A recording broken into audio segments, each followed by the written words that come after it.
Over வாய் வினோத்தன்னா. யோ, நீ எப்படி என் வயசை பத்தி பேசுவ? இப்போதே 40 வயசாச்சுமே கல்யாணம் ஆகி எப்படி குழந்தை பத்தி எக்ஸ்ட்ரீமா போயிட்டாரு. வணக்கம் மக்கள், இந்த வீடியோல எதை பத்தி பார்க்க போறோம்னா, காணவனத்தொண்ணனுக்கு என்னதான் ஆச்சுன்னு தெரியல. காலையில இருந்து பாத்தீங்கன்னா வாட்டர் ஸ்டார் உள்ள வந்ததுல இருந்து அவர் கலாச்சிக்கிட்டே இருக்காரு. அப்படி கலாச்சிட்டு இருக்கும்போது திவ்யா இருக்கும்போது இப்படி கலாச்சிருப்பார் போல. அவர் என்ன சொல்றாருன்னா, வயசை பத்தி எதுவும் டிஸ்கஸ் நடந்திருக்கும் போல. அப்போ வினோத்தனை என்ன சொல்றாருன்னா, வாட்டர் மலானை பார்த்து, யோ நான் உனக்கு வயசை பத்தி எல்லாம் பேசாதே, உனக்கு 40 வயசு ஆச்சு, இனி கல்யாணம் முடிச்சு பிள்ளை பெத்து அப்படின்ற மாதிரி ரொம்ப எக்ஸ்ட்ரீமா போயிட்டாருன்னு திவ்யா சொல்லி அந்த ஹவுஸ் மினிஸ்டர் சொல்லி வருத்தப்பட்டு இருக்காங்க. ஃபைனல் பாத்தீங்கன்னா வினோத்தனும் கொஞ்சம் பதட்டமா தான் இருக்காரு. ஆட்ட பேசும்போது கொஞ்சம் பதட்டமா தான் பேசுறாரு. நேற்று பிரவீன் பேசும்போது பதட்டமா பேசுறாரு. ஆனா பிரவீன் பேசும்போது கொஞ்சம் ஓரளவு கரெக்டா தான் பேசியிருந்தார். மக்களே, இன்னைக்கு காலையில இருந்தே எந்திரிச்சதுல இருந்து அவர் பாட்டு ஸ்டார் பல்லு வலிக்கிட்டு இருந்தார். ஐயோ அடுப்படி பழக்கம் போகாத அப்படின்னு நார்மலா தான் கலாச்சிட்டு இருந்தாரு. அதாவது இது திவ்யா பாத்துட்டே இருந்தது. அப்படி ஹவுஸ் மினிஸ்டர் பேசிட்டு இருக்காங்க.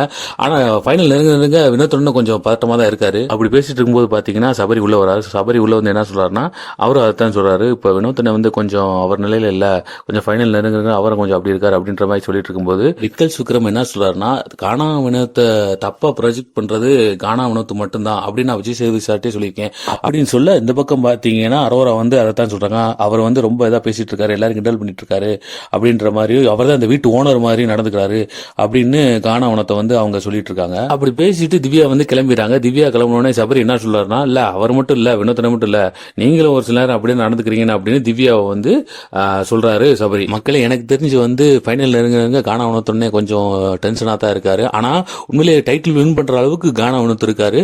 அதுக்கு அடுத்தபடியா பாத்தீங்கன்னா திவ்யா இருக்காங்க மக்களே, சபரி இருக்காங்க அதுக்கு அடுத்த நிலையில. சோ யார் வின் பண்ணுவான்னு நினைக்கிறீங்க மறக்காம கமெண்ட்ல சொல்லுங்க மக்களே. லைக் பண்ணுங்க, ஷேர் பண்ணுங்க, சப்ஸ்கிரைப் பண்ணுங்க. நன்றி, வணக்கம். இன்னொரு வீடியோவில் சந்திக்கலாம்.